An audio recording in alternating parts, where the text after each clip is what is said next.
I have decided to digitize myself this week, so just for the heck of it and a bit of fun, I'm using a I to replace my godly voice and my lovely looks for just one day only.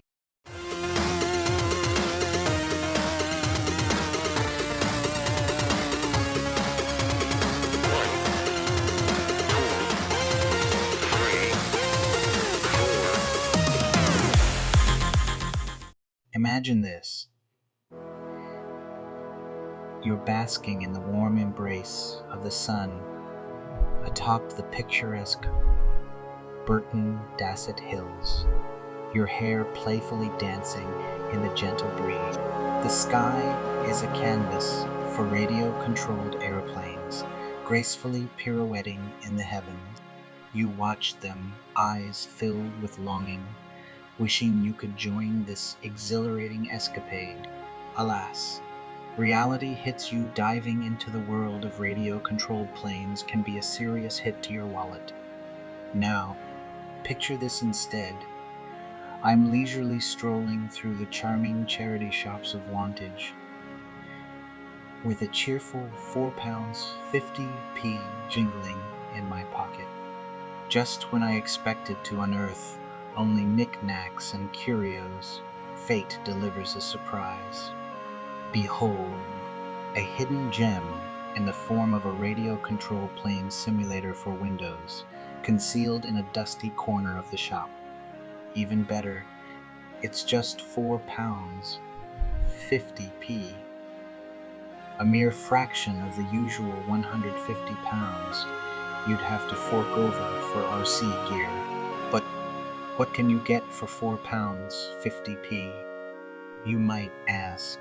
Well, I crack open that unassuming box, and you'll find a CD with a CD key and a controller that's a dead ringer for a real RC controller, complete with a Fux battery compartment. Ladies and gentlemen, meet the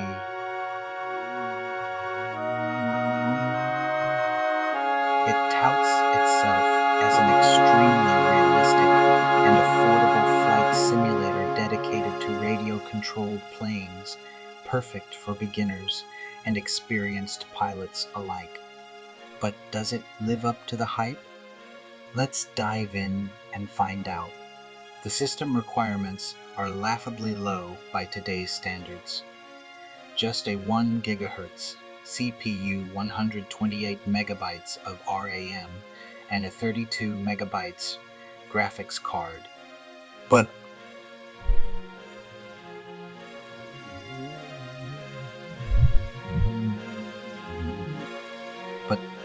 let's not waste any more time.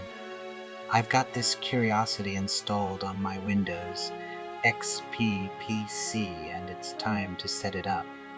After installation, I jump into configuring the graphics and giving the sound a quick check. The sound is rudimentary, serving merely for volume adjustment. No surround sound extravagance here. It's just the hum of a radio-controlled plane to keep us company. Now, let's talk about the controller setup. When I first hop into the game, the plane behaves like it has a mind of its own. After some trial and error, I figured out that the default settings just don't cut it, at least for me. I swapped the right stick with the left stick controls and assigned the speed control to the gear pit knob for precision. There's a mysterious gyro switch that has me scratching my head because it seems to have no effect on the plane's behavior. Back in the simulator, I finally managed to get the darn plane off the ground, and it's crystal clear how precise and responsive the controls are. I can't vouch if it's an exact replica of real RC planes. But hey, the box claims it, so it must be true, right? Now, the CD packaging teases all sorts of maneuvers you can pull off. but the landscape doesn't seem to accommodate them, and flying is quite a challenge. You're essentially stuck in a fixed position, mirroring real-life RC flying.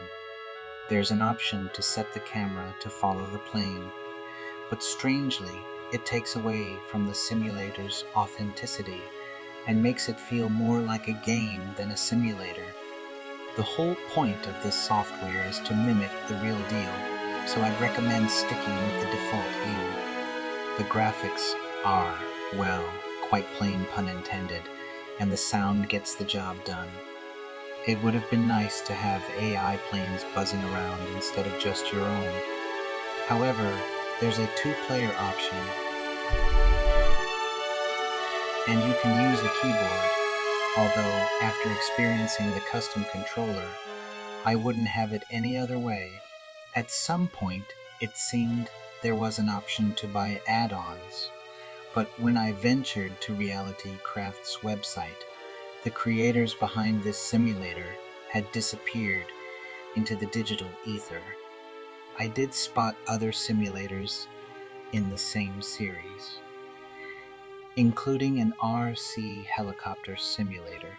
If you're willing to shell out more money, you can find far more advanced RC simulators. But they'll also empty your pocket. So,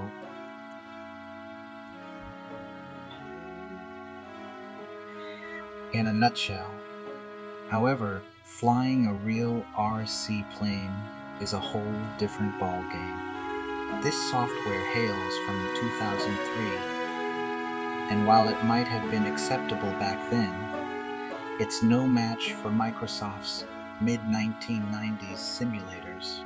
But as I mentioned earlier, it's a decent way to learn the ropes without the heartbreak of smashing up a 150 pounds model. That wraps up this video, fellow indulgers. I hope you found it entertaining. And, of course, don't forget to like and subscribe.